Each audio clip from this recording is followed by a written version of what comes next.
إن الحمد لله الذي لم يتخذ ولدا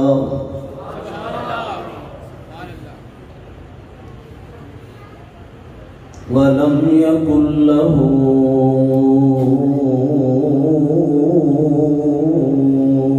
شريك في الملك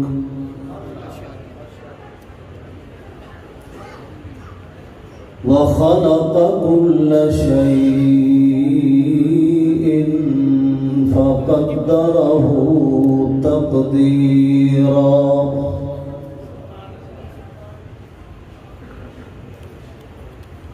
والصلاة والسلام على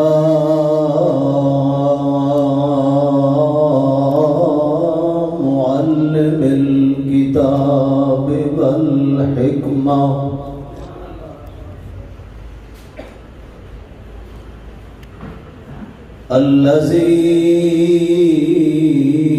الذي أرسل إلى الخلق كافة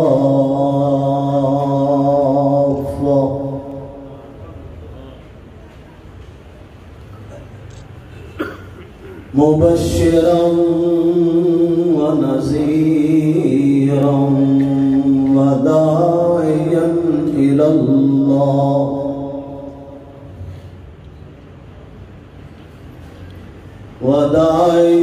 إلى الله بإذنه وسراجا منيرا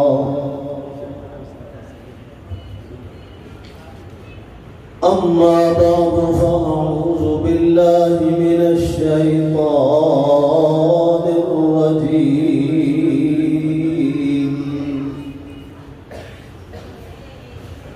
بسم الله الرحمن الرحيم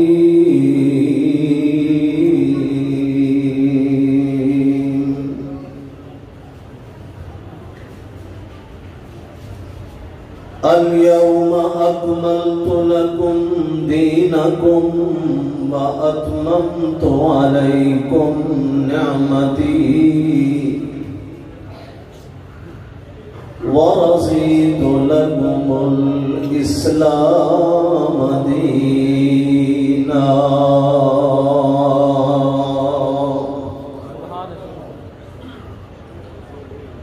سبحان ربك رب العزة عما يصفون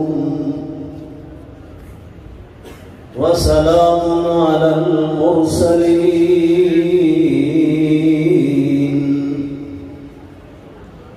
والحمد لله رب العالمين.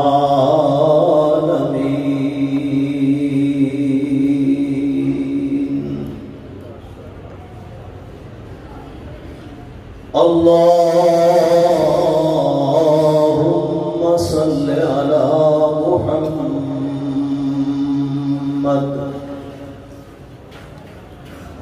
وعلى آل محمد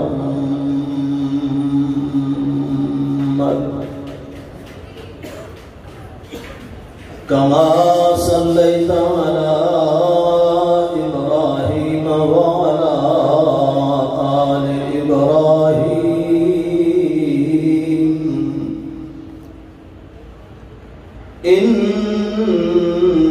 إنك حميد مجيد. اللهم بارك على محمد وعلى آل محمد كما باركت على إبراهيم وعلى آل إبراهيم إنك حميد مجيد.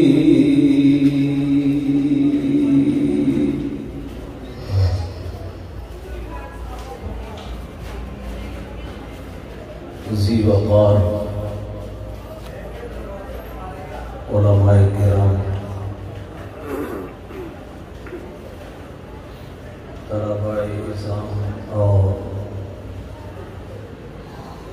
انتہائی مخلص موحد غیور توحیدی بھائیوں، السلام علیکم ورحمۃ اللہ۔ وعلیکم السلام ورحمۃ اللہ وبرکاتہ۔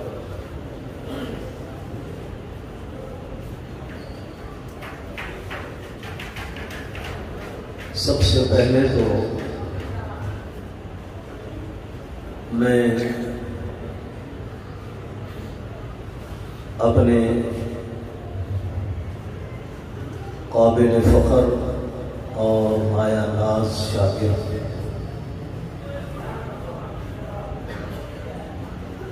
مفتی محمد طیب صاحب زادہ اللہ علما وفضلا وشرفا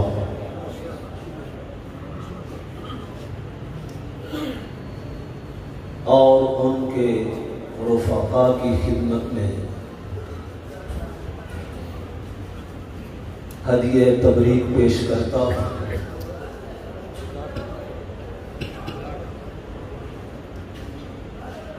اس بات پر کہ دین کا کام ہر ضلع میں، ہر تحصیل میں، ہر گاؤں میں، بستی میں ہر عالم اپنی اپنی سوچ اور بساط کے مطابق کر رہا ہے، اللہ سب کی مساعی جمیلہ کو قبول فرمائے۔ لیکن ایک انوکھے انداز میں، ایک ایسی طرز پر سیرت طیبہ کا عنوان لے کر انہوں نے دین کی خدمت کو شروع کیا، جس کی اس سے پہلے ضلع یا ڈویژن تو کجا، کم از کم ہمارے پورے صوبے میں، یا بلکہ اگر میں کہوں پورے ملک میں اس کی مثال نہیں تو واقعتاً درست ہو۔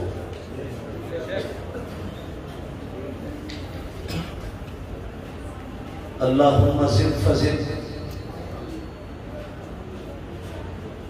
اللہ جل جلالہ ان کو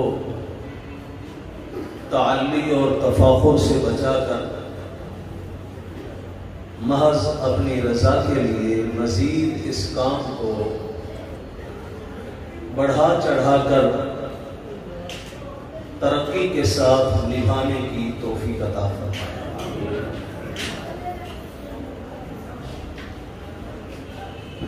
اور ان کا یہ عمل ایسا ہے جو واقعتاً قابل تقلید ہے۔ ہر محلے میں اور ہر مسجد میں اس جیسی کلاسیں لگنی چاہیے، تاکہ صرف ہم نماز پڑھنے کی حد تک ہی مسجد سے منسلک نہ ہوں، بلکہ اس کے ساتھ ساتھ جس شخصیت نے ہمیں یہ سب کچھ دیا، اس شخصیت کی عمومی زندگی اور خصوصی زندگی ہر اعتبار سے ہمارے سامنے آ جائے۔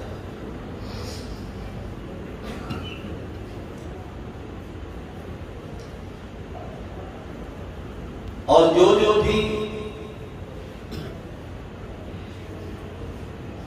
ان کے اس طرز کو اپنائیں گے تو یقیناً حضرت آقا علیہ السلام کی سنت مبارکہ اور حدیث مبارکہ کے مفہوم کے مطابق سب کا ثواب ان کے کھاتے میں جائے گا۔ من سن سنتا حسنتا فلہ اجرها واجر من عمل بها، او کما قال علیہ السلام۔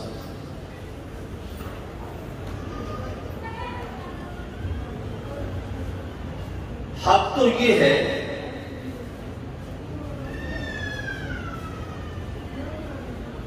کہ جتنے بھی ذی علم ہیں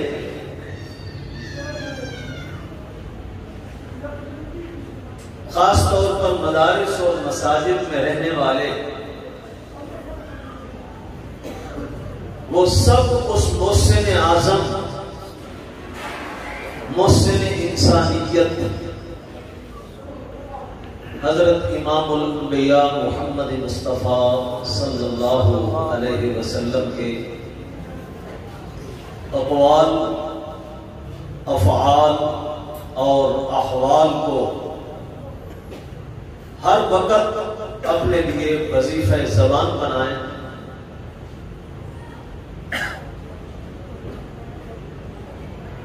کیونکہ وہ اتنی کامل شخصیت اللہ نے بنائی کہ جو علم میں بھی کامل تھی اور عمل کے اعتبار سے بھی کامل تھی۔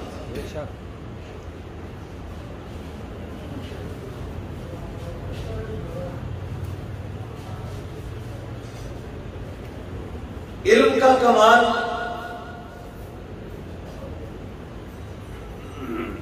آپ کے اس فرمان سے آپ سوچ سکتے ہیں۔ آپ نے فرمایا اوتیت علم الاولین والآخرین، تمام پہلے اور پچھلوں کے علم کو اکٹھا کیا جائے تب بھی میرے علم کے برابر نہیں ہو سکتا۔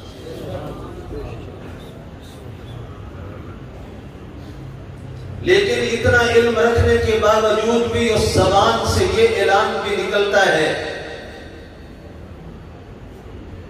لا یعلم من فی السماوات والارض الغیب الا اللہ۔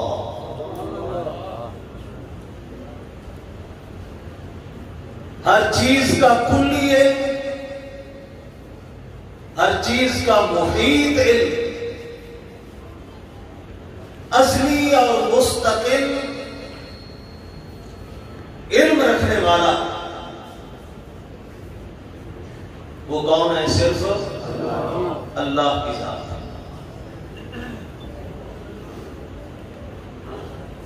علم میں بھی کامل، عمل میں بھی کامل۔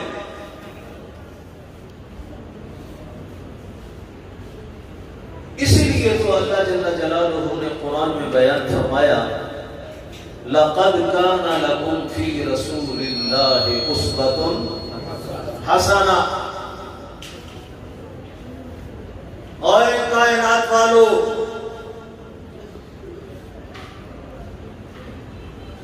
کوئی کسی شعبہ زندگی سے تعلق رکھنے والا ہو،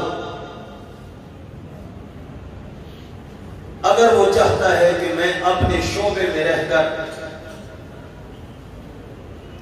کسی شخصیت سے ہدایات حاصل کروں،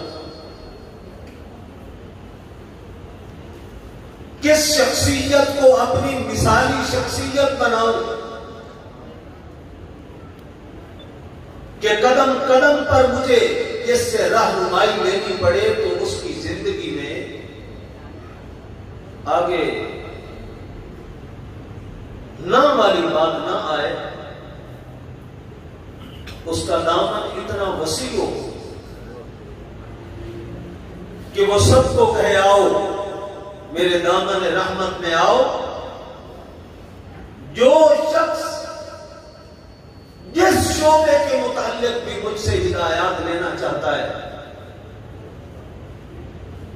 اللہ نے مجھے اتنا کامل بنا کے بھیجا ہے کہ ہر شخص کو مجھ سے ہدایات مل سکتی ہے۔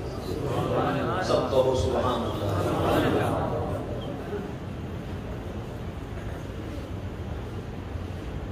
اور کیوں نہ ہو، عرش والے نے جو اعلان کر دیا اليوم اکملت لکم دینکم، میرے نبی جو دین ہم نے شروع کیا تھا آدم اور حضرت نوح سے علیہ السلام، ہر پیغمبر نے اس میں محنت کی، اپنی زندگی کو کھپا ڈالا، قربان کر ڈالا اپنی زندگی کو، مارے کھائی، ہجرتیں کی، گھر سے بے گھر ہوئے،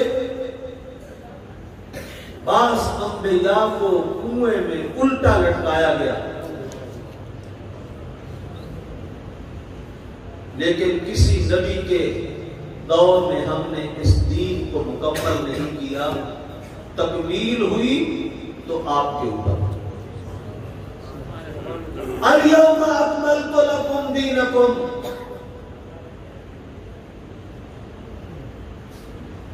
ذرا توجہ کرنا۔ ہم عام طور پر ویسے تو درسگاہوں میں طالب علموں کے سامنے یہ خلاصہ بیان کیا کرتے ہیں کہ دین 5 چیزوں کا مجموعہ ہے۔ آپ بھی سن لیں، یاد رکھیں،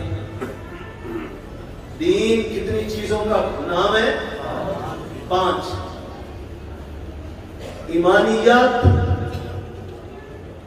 عبادات، معاملات، معاشرات اور اخلاقیات۔ ایمانیات میں عقائد، اللہ وحدہ لا شریک کو ماننا ہے تو کیسے، انبیاء کو نبی اور رسول ماننا ہے تو کس انداز میں، کتابوں پر ایمان لانا ہے تو کیسے، حشر و نشر قیامت کے دن پر ایمان رکھنا ہے تو کیسے۔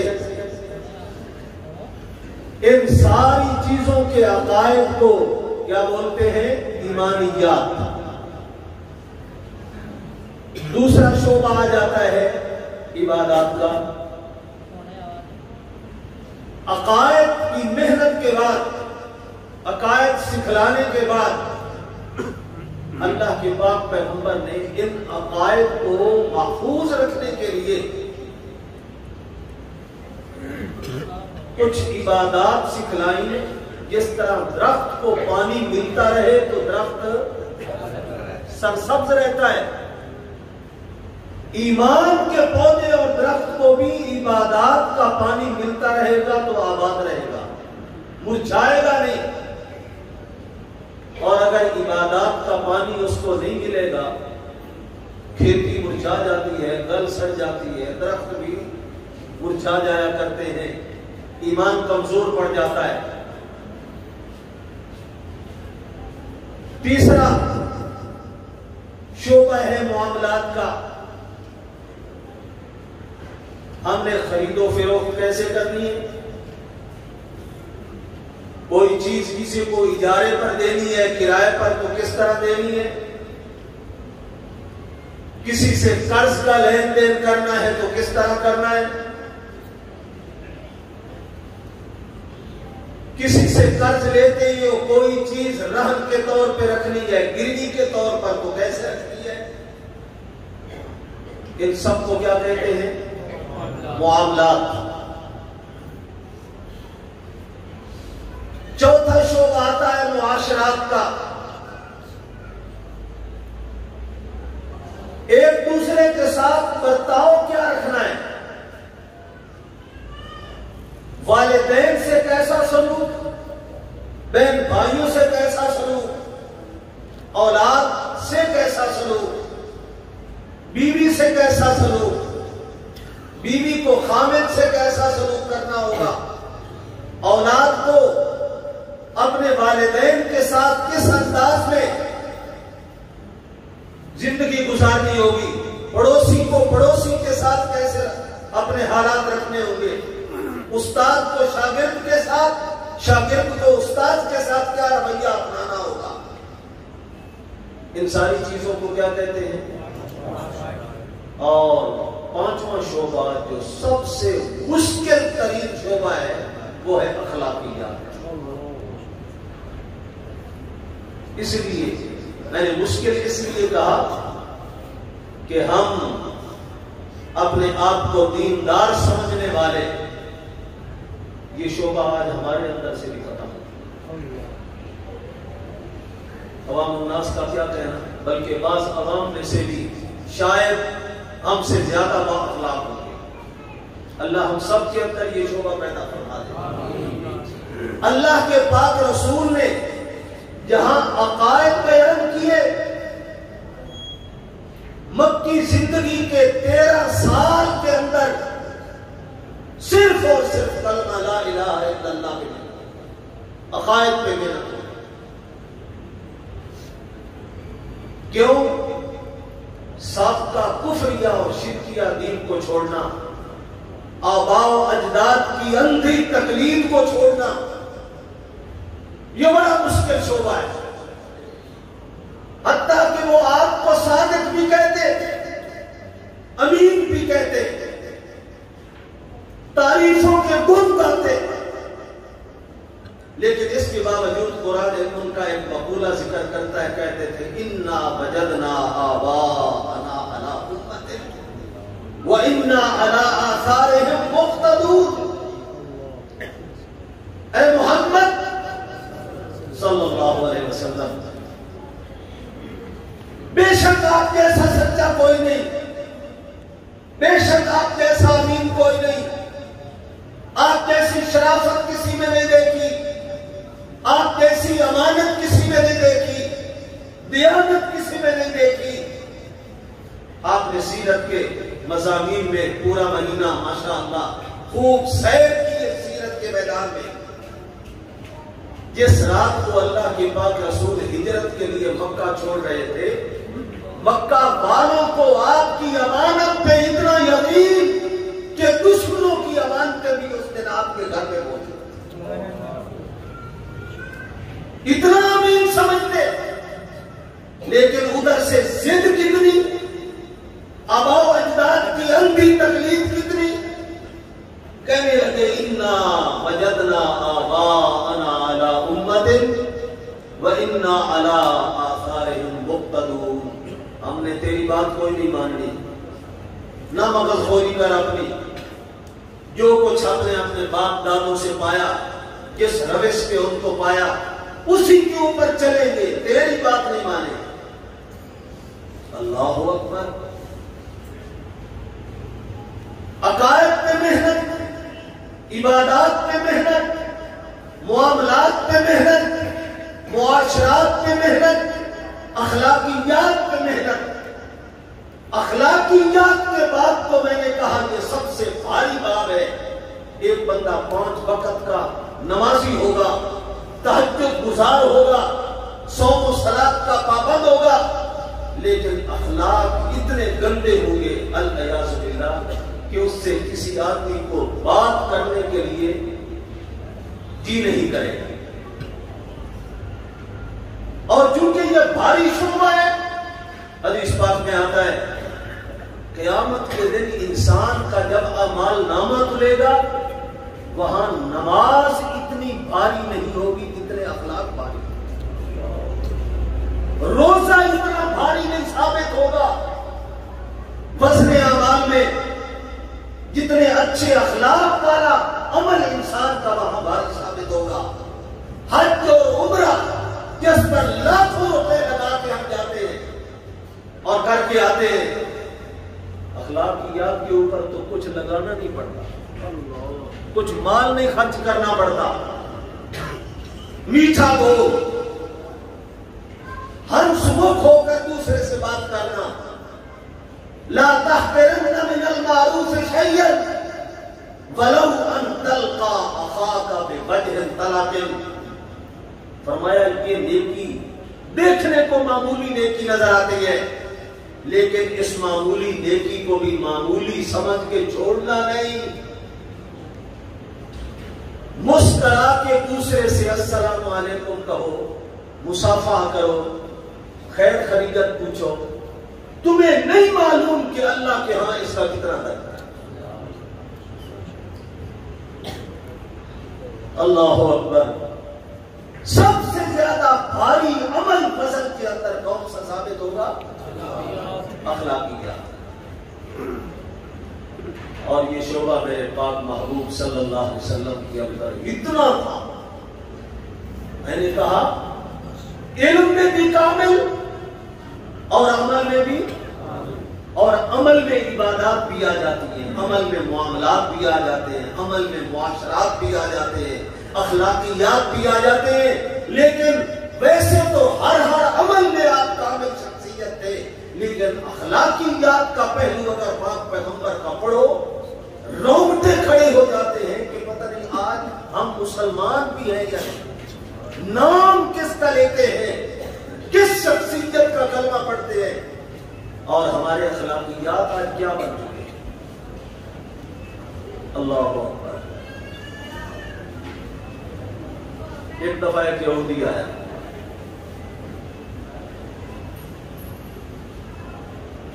اور اس نے آ کر بڑا برا بھلا کہا. حضور مسکرا رہے ہیں، وہ گالیاں پہ گالیاں دیتا جا رہا ہے، حضور مسکرا رہے ہیں،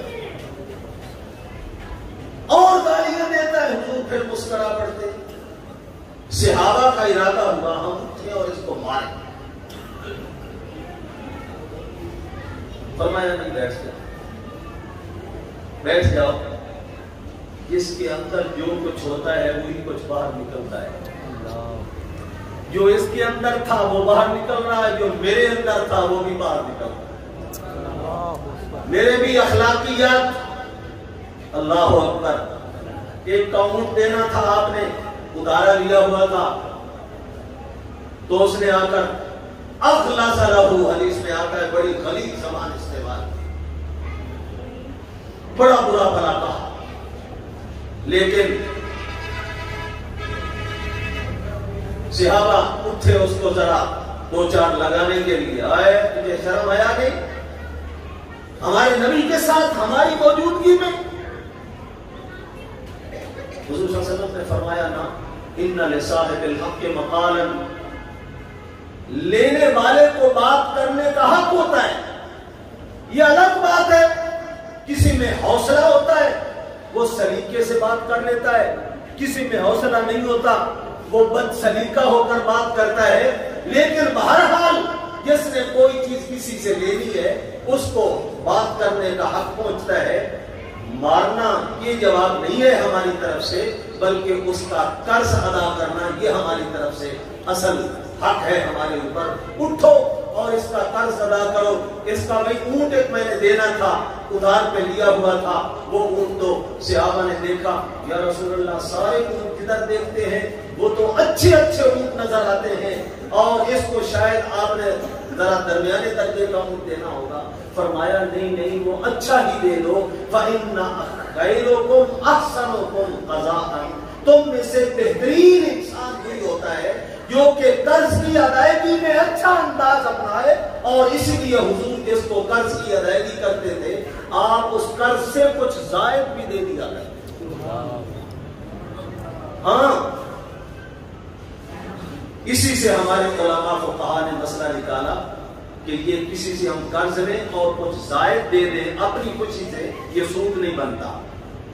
سود ہوتا ہے جو لین دین کے وقت میں مشروط قرار دے دیا جائے دونوں طرفوں سے. وہ کہے بھائی اتنے زائد لوں گا، یہ کہے اتنے زائد دوں گا، اس وقت میں شرط لگا لی تو سود بن جائے گا. لیکن لگاتے ہوئے نہ اس نے کچھ کہا نہ لینے والے نے کچھ کہا. بعد میں لینے والے نے سمجھا کہ بھائی اس نے میرے ساتھ بھلا کیا، مجھے اس سے فائدہ پہنچا، میں بھی اس کو کچھ فائدہ پہنچا دوں. حضرت جابر رضی اللہ عنہ کو آپ نے قرض دینا تھا، بلال کو کہا اس کو قرض بھی ادا کرو اور کچھ زائد بھی دے دو. حضرت جابر کہتے ہیں حضور نے میرا سارا قرض بھی ادا کر دیا، کچھ زائد بھی دے دیا. یہ اخلاقیات ہے. بات ذرا لمبی ہوتی جا رہی ہے. ہر اعتبار سے کامل. شرافت میں دیکھو مثال کوئی نہیں، حیا میں دیکھو مثال کوئی نہیں. صحابہ کہتے ہیں کان رسول اللہ صلی اللہ علیہ وسلم اشد حیاء من العذراء فی بدرہا. پردے میں بیٹھنے والی کنواری بچی کے اندر شاید اتنا حیا نہیں ہوگا جتنا حضرت کی آنکھوں میں ہے. دیانت دیکھو تو مثال کوئی نہیں ملے گی، امانت دیکھو مثال کوئی نہیں ملے گی، وعدے کی وفا دیکھو کوئی مثال نہیں ملے گی. نبوت نہیں ملی ابھی. نبوت سے پہلے ایک آدمی وعدہ کر گیا, لین دین کا معاملہ ہوا, ادھر آپ ٹھہرے میں آتا ہوں, گھر میں گیا, بھول گیا. تیسرے دن اس کو یاد آیا, اوہ میں تو وعدہ کر کے آیا تھا اور مجھے یاد نہیں رہا. آئے تو حضرت اسی جگہ پہ کھڑے تھے. تو جن کی نبوت سے پہلے کی زندگی اتنی بے داغ تھی, سوچئے نبوت کے بعد کیا.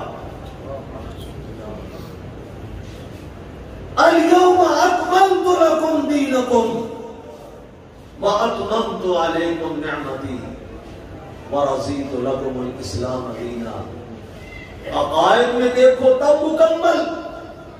مزید کسی آدمی کو کوئی عقیدہ ڈھونڈنے کے لیے کسی اور دروازے پہ جانے کی ضرورت نہیں ہوگی.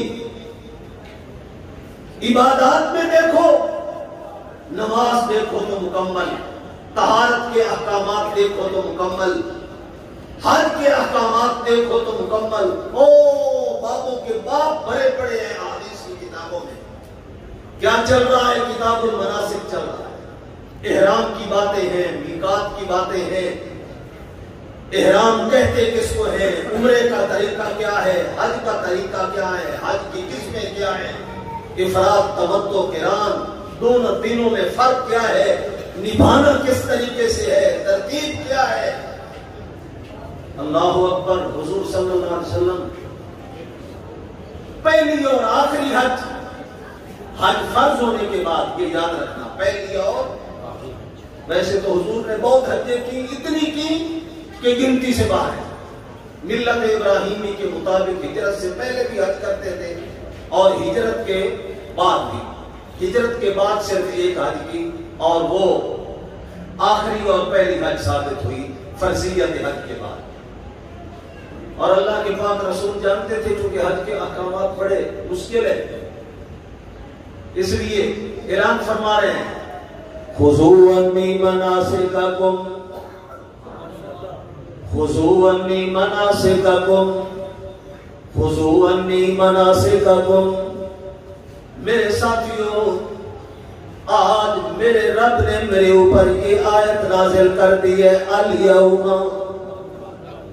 اليوم اکملت لکم دینکم وَأَتْمَمْتُ عَلَيْكُمْ نِعْمَتِي وَرَضِيتُ لَكُمُ الْإِسْلَامَ دِينًا.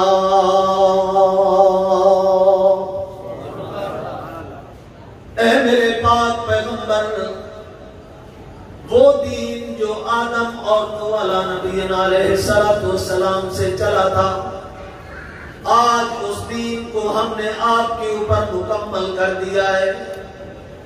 آپ کا علم بھی مکمل, دین بھی مکمل, عمل بھی مکمل, عبادات بھی مکمل, معاملات بھی مکمل, معاشرات بھی مکمل, اخلاقیات بھی مکمل. اللہ کے پاک رسول سمجھ گئے اشاروں سے جس مقصد کے لیے کسی چیز کو بنایا جاتا ہے, جس وقت وہ مقصد پورا ہو جاتا ہے تو اس چیز کو باقی نہیں رکھا جاتا. معلوم ہوتا ہے میری زندگی کے گنتی کے دن باقی رہ گئے, اب میں اللہ کے پاس جانے والا ہوں. اس لیے اعلان کرنے لگے, لعلی لا اراکم بعد عامی ھذا.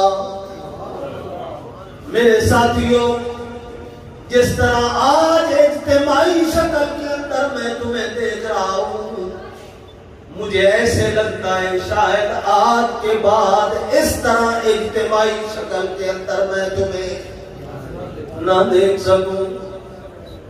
انفرادی طور پر تو ملاقاتیں ہوتی رہیں گی, لیکن اس طرح 1,00,000 کم و بیش صحابہ اکٹھے, توحیدیوں کا سمندر, ٹھاٹھے مارتا ہوا موجوں کا سمندر موجود ہے.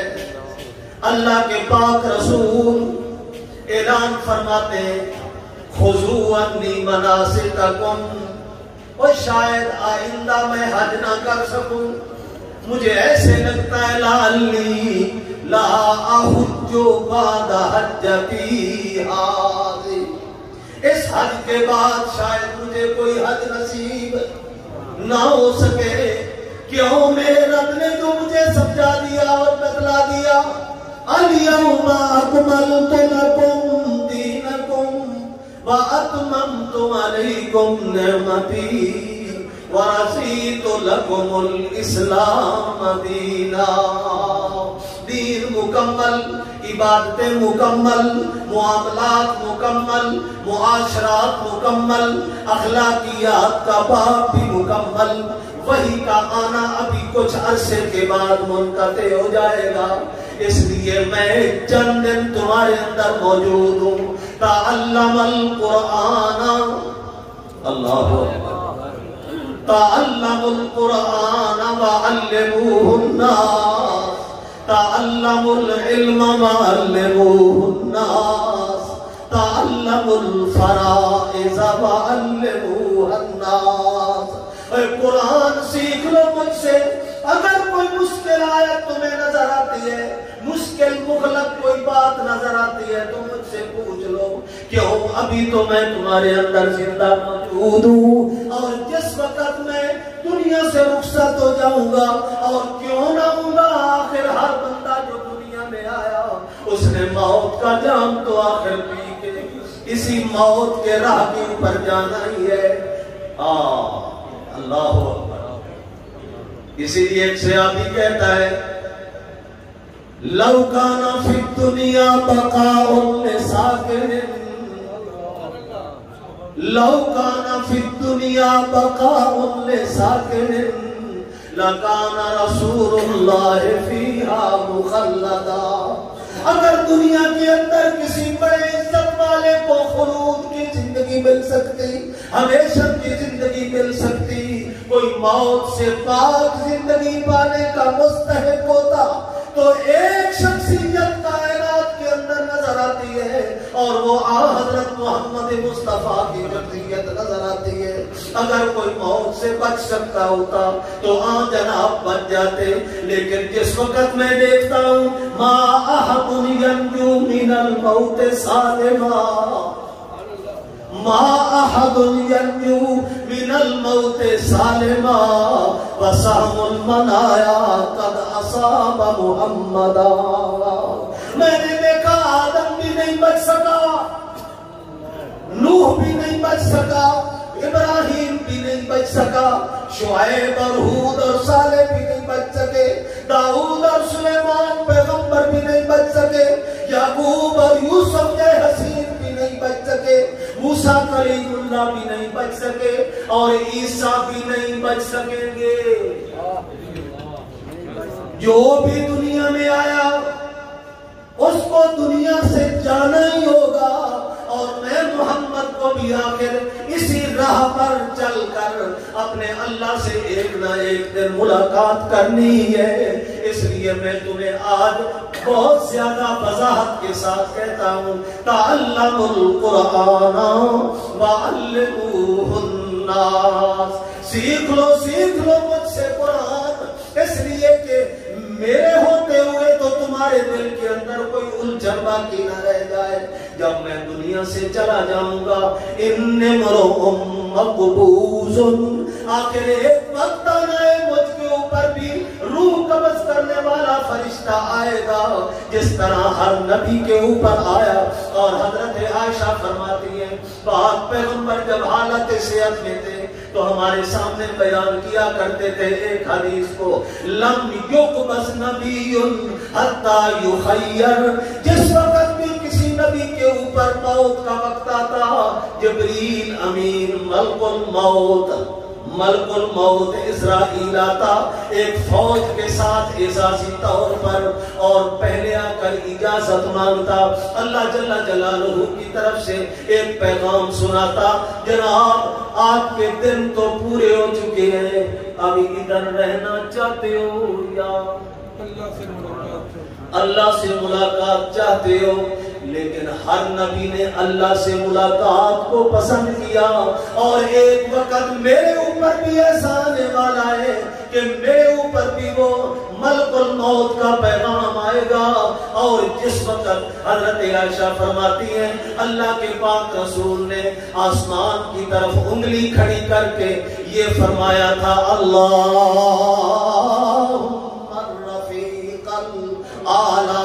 اس وقت میں سمجھ گئی کہ آج وہی حدیث جو پاک پیغمبر اپنی زندگی میں اپنی حالت صحت کے اندر بیان کیا کرتے تھے، آج لگتا ہے اسرائیل ملک الموت وہی پیغام لے کے آیا ہے، اور اللہ کے پاک پیغمبر نے ہمیں چھوڑنے کا ارادہ کر لیا ہے۔ تو میں سمجھ گئی اذن لا یجاورنا، اب حضور ہمارے پڑوس میں نہیں رہنا چاہتے، حضور ہمارے پڑوس میں اور بولو نہیں رہنا چاہتے۔ حضور کا جسم حضرت عائشہ اور صحابہ کی پڑوس میں ہے، بعد میں بھی رہا کہ نہیں رہا، آج بھی ہے کہ نہیں ہے؟ اس سے کیا ثابت ہوا؟ حضرت عائشہ کیا بتلانا چاہتی ہے؟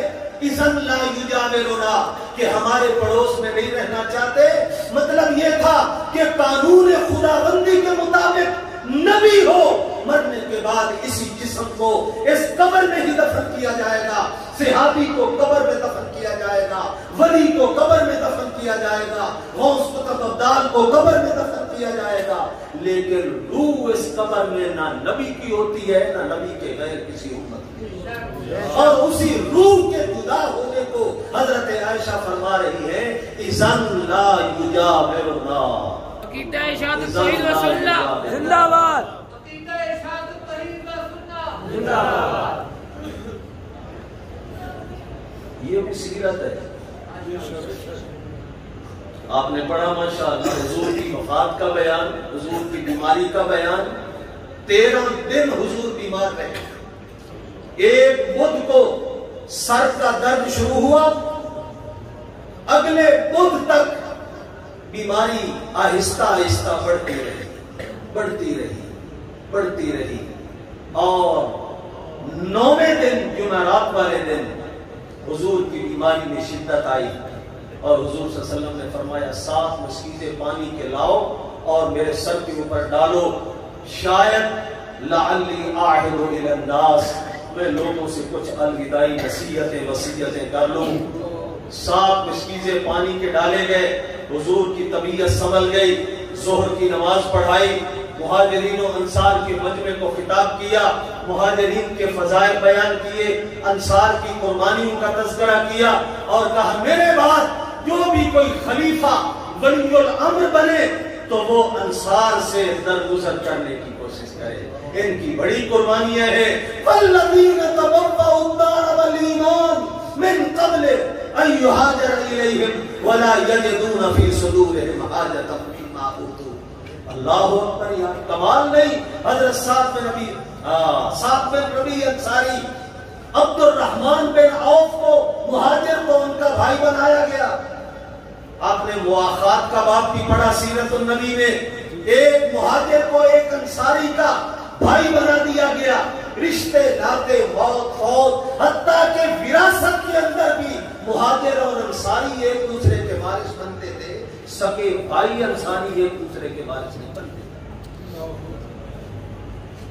عبد الرحمن بن عوف گھر گئے، سعد بن ربیع کی 2 بیویاں تھیں، کہنے لگے تم میرے بھائی ہو، سب کچھ مکے میں چھوڑ کے آ گئے ہو دین کی خاطر، یہ میری 2 بیویاں ہیں، ان میں سے جو تمہیں پسند ہو حسن و جمال کے اعتبار سے اشارہ کرو، میں ابھی اس کو طلاق دیتا ہوں اور عدت گزار کر اس سے نکاح کر لینا۔ سوچو یار قربانی کا کمال نہیں ہو گیا؟ کون ہے آج کل جو سوچ سکے ہمارا کہیں سے مظلوم کسی ملک کا، کسی صوبے کا، یا آج یہ سیلاب زدگان میں سے کوئی آ جائے اور وہ یہ کہے میرا سب کچھ لٹ گیا، پانی بہا کے لے گیا، بچے ضائع ہو گئے، بیوی ضائع ہو گئی، مال ضائع ہو گیا، کوئی میرے رشتے ناتے کا انتظام کرو، میرے لیے کوئی مکان کا انتظام کرو۔ ہے کسی کے دل کتا آج ہم یہ کریں گے؟ یہ اللہ کے پاک رسول کی تربیت تھی، یہ سیرت کا شعبہ اللہ کے رسول نے قائم کیا تھا، والذین تبوأوا الدار والایمان۔ لیکن جہاں ایک طرف قربانی دینے والوں کو قربانی دینے کا ڈھنگ سکھایا، وہاں دوسری طرف قربانی لینے والے کو خودداری بھی سمجھا، خودداری بھی سمجھائی۔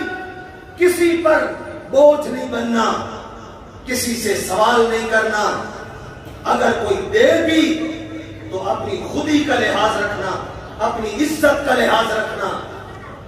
حضرت عبد الرحمن بن عوف کہتے ہیں بارک اللہ فی اہلک و مالک، اللہ تیرے اہل میں برکت دے، تیرے مال میں برکت دے۔ جیسے بیویوں کے بارے میں کہا ایک بیوی تمہیں دینے کے لیے تیار ہوں، مال کے بارے میں کہا میرا باغ ہے، مال ہے، سونا چاندی ہے، آدھا مال تیرے لیے، آدھا مال میری ضرورت کے لیے کافی ہوگا۔ عبد الرحمن بن عوف کہتے ہیں نہ مجھے تیرے مال کی ضرورت ہے، نہ مجھے تیری اہل کی ضرورت ہے، مجھے منڈی کا رخ دکھا دے، میں تاجر ہوں، میں انشاءاللہ اپنے پاؤں پہ کھڑا ہو جاؤں۔ سبحان اللہ العظیم۔ انہوں نے منڈی کا رخ دکھا دیا، چند دن گزرے، بہت بڑے تاجر تھے، حضور خود بڑے تاجر تھے، تجارت کے سنہری اصول سکھائے اللہ کے پاک رسول نے۔ حضرت صدیق اکبر تاجر تھے، حضرت عمر تاجر تھے، حضرت عثمان تاجر تھے، سعد بن ابی وقاص تاجر تھے، عبد الرحمن بن عوف تاجر تھے، انصار مہاجرین اور اصولوں پر دیانت امانت والی تجارت کرنے والے، اور کیوں نہ کرتے؟ اللہ کے پاک رسول نے جو فرمایا تھا التاجر الامین الصدوق المسلم مع النبیین یوم القیامہ، مع النبیین والشہداء یوم القیامہ، جو صدق و امانت والی تجارت کرتا ہے، دھوکہ نہیں کرتا، فراڈ نہیں کرتا، کم ناپتا کم تولتا نہیں ہے، اپنے بھائی کے سامنے بیچی ہوئی چیز کو اگر وہ بیچنا چاہتا ہے تو عیب والی چیز کو چھپاتا نہیں ہے، بلکہ عیب سامنے کھول کھول کے بتلا دیتا ہے۔ فرمایا قیامت کے دن نبیوں کی صف میں اٹھے ایسا تجارت والا، صدق و امانت والی تجارت کرنے والا تاجر، بشرطے کہ ارکان اسلام کا پابند ہو، عقیدہ صحیح ہو، قیامت کے دن کہاں اٹھے گا؟ انبیاء کی صفوں میں اٹھے گا، شہداء کی صفوں میں اٹھے گا۔ حضرت عبد الرحمن بن عوف منڈی کا رخ کرتے ہیں، چند دن کے بعد اللہ نے برکت دی، کپڑوں کے اوپر، یہ ہمارے پاس دیہاتی علاقوں میں آج کل رواج رہ گیا ہے، رنگ ڈالتے تھے۔ کوئی منگنی ہوتی، کوئی نکاح ہوتا، کوئی شادی ہوتی تو دولہا یا دولہے کے باپ یا چچے یا دادے کے اوپر کیا کرتے؟ رنگ ڈالتے۔ یہ رنگ کی کوئی نہ کوئی اصل موجود تھی، اور حدیث پڑھتے پڑھتے یہ پتا چلا کہ یہ اس دور میں بھی تھا۔ عبد الرحمن کے کپڑوں پر حضور نے رنگت دیکھی، فرمایا ما هذه الصفرہ، ما هذه الصفرہ، یہ زرد رنگت کیسی نظر آ رہی ہے عبد الرحمن؟ اور یار ایک اور بات کہتا جاؤں، ان کی شادی کتنی سادی تھی، ان کی شادی کتنی سادی۔ یہ نکتے اڑا دو تو خود بخود سے جتنے نکتے لگاتے جاؤ گے یہ الجھن بنتی جائے گی، جتنے نکتے لگاتے جاؤ گے یہ الٹا سر درد بنتا جائے گا۔ مجھے مفتی زین العابدین صاحب کا ایک مقولہ یاد آ رہا ہے، آپ کو سناتا جاؤں۔ فرماتے تھے ایک میرا دوست شہری، وہ مجھے مدرسے میں ایک دن ملنے کے لیے آیا، کہا مفتی صاحب اللہ ان کی قبر کو منور فرمائے، عالمی مبلغ تھے، عالمی مبلغ تھے مفتی زین العابدین، بہت بڑی شخصیت تھی، اللہ نے بڑا دین کا کام لیا اس بندے سے۔ میں اپنی بچی کی شادی کرنا چاہتا ہوں، کیا طریقہ ہے؟ انہوں نے کہا جس کو تو نے داماد بنانا ہے اس کو ادھر لے آؤ مسجد میں، اور بچی کو گھر میں رکھو، یہاں مسجد میں نکاح پڑھ دیتے ہیں، اور اس کے بعد جو تم نے کوئی ایک آدھ سوٹ دینا ہے بچی کو اپنی کو، وہ اس کو دے کر کے ساتھ روانہ کر دے۔ حیران ہو کر پوچھنے لگا مفتی صاحب دین کے اندر شادی اتنی آسان ہے، اتنی آسان ہے؟ ہاں فرمایا اتنی آسان ہے۔ مفتی صاحب فرماتے ہیں میں نے کہا ایسے کر بولو کر گزرو، کہنے لگے یہ تو مشکل ہے، آسان کو مشکل بنا دیا، مشکل کو آسان بنا دیا۔ اللہ کے پاک رسول نے اپنی 11 شادیاں کی، 4 بیٹیوں کی شادیاں کی، اتنی آسان اللہ اکبر، آپ تصور نہیں کر سکتے، برات کا تو بالکل تصور ہی نہیں تھا نا اس دور۔ اور آج میرے دوست اور متعلقین جو میرے سامنے خود بیان کرنے لگے کہ ہماری بچی کا رشتہ محض اس لیے ٹوٹ گیا، بچی میں کوئی نقص نہیں، ہمارے پڑھی لکھی حسین و جمیل بچی، لیکن اس کے باوجود اس لیے انکار کر دیا گیا کہ انہوں نے کہا ہم نے 2000 بندوں کی بارات لانی ہے، آپ نے فلاں مہنگے سے مہنگے ہوٹل کے اندر ان کے لیے ارینج کرنا ہے، روٹی کا انتظام کرنا ہے۔ میں نے کہا بھائی مجھے اتنی طاقت نہیں ہے، آپ 300-400 بندہ کی شکل لے آئیں تو میں چلو گزارا کر لوں گا، لیکن 2000 بندے کا میں اتنا افورڈ نہیں کر سکتا۔ انہوں نے کہا پھر آپ کے رشتے کی ہمیں کوئی ضرورت نہیں۔ آئے میرے بھائی، یہ مسلمانوں کا معاشرہ ہے، یہ سیرت طیبہ کا سبق ہے، یہ سیرت اس لیے آپ کو پڑھائی جا رہی ہے کہ صرف معلومات کا ذخیرہ ہم حاصل نہ کریں، کسی مجلس میں بیٹھ کر اپنی ان معلومات کو بیان کرتے جائیں 2 گھنٹے تک چوپی نہ آئے، یہ مقصد نہیں ہے۔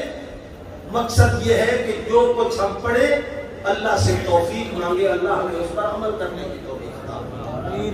تو آج ہماری وہ بچیاں کبھی تو اس وجہ سے گھر میں بیٹھ رہی ہیں کہ 5-5 10-10 سال تک رشتہ طے ہونے کے باوجود کیا رکاوٹ ہے؟ ابھی جہیز تیار نہیں ہوا جی، ابھی فرنیچر کے پیسے نہیں بنے، ابھی فلاں سامان نہیں تیار ہوا۔ امام الانبیاء کی بیٹی حضرت فاطمہ، ان کا جہیز سنا ہوگا اپنے سیرت کے اندر، کیا تھا؟ ایک وسیلہ پانی کا، ایک گدا، ایک چکی آٹا پیسنے والی، تاکہ فاطمہ گھر کے اندر جو پیسے اور پھر پیسا کرتی تھی امام الانبیاء کی بیٹی، وہ بیٹی جس کو آپ نے فرمایا فاطمہ سیدۃ نساء اہل الجنہ، رواہ الترمذی، امام ترمذی نے روایت کیا اس کو، ساری جنتی عورتوں کی سردار ہوگی حضور کی بیٹی فاطمہ۔ لیکن حال کیا ہے؟ ہاتھوں پر چکی پیستے پیستے گٹے پڑ گئے، نشان پڑ گئے۔ ایک دن رات کے وقت گئی، شام کو پتہ چلا حضور کے پاس کچھ خادم کچھ قیدی آئے ہیں، شاید کچھ غلام مل جائے، کوئی باندی مل جائے، چکی پیسنے سے میری جان چھوٹ جائے۔ لیکن حضور گھر میں نہ ملے، دیکھا حضور گھر میں نہیں ہے، چپ کر کے واپس آ گئی۔ حیا والے کی اولاد بھی بڑی حیا والی، بڑی حیا والی فاطمہ، حیا والی، اتنی حیا والی، فوت ہوتی ہے، علی کو کہتی ہیں علی میرا جنازہ رات کو اٹھانا، میرا جنازہ رات کو اٹھانا۔ کیوں رات کو اٹھاؤں؟ دن کو اٹھائیں گے، ادھر ادھر آواز پہنچے گی امام الانبیاء کی بیٹی کا جنازہ ہے، جنازے میں جتنے زیادہ لوگ ہوں گے اتنا زیادہ تیرے درجات بلند ہوں گے، مغفرت چاہنے والے، شفاعت کرنے والے زیادہ ہوں گے۔ فرمایا تیری نظر کسی اور چیز پر ہے، میری نظر ایک اور چیز پر ہے۔ میں چاہتی ہوں جس طرح محمد کی بیٹی فاطمہ کے چہرے پر یا جسم پر کسی کی نظر نہیں پڑی، میری چار پائی کو دیکھ کر میرے قد کو بھی کوئی اندازہ نہ لگا سکے کہ فاطمہ کا قد کتنا۔ لیکن ایسی بیٹی فاطمہ کو بھی اللہ کے پاک رسول کیا فرماتے ہیں؟ ذرا سنیے، یہ بھی سیرت طیبہ کا ایک شعبہ ہے۔ یا بنیتو یا بنیتو، اے میری بیٹی لفظ جگر فاطمہ، سلیما شہد من مالی، سلی ما شئت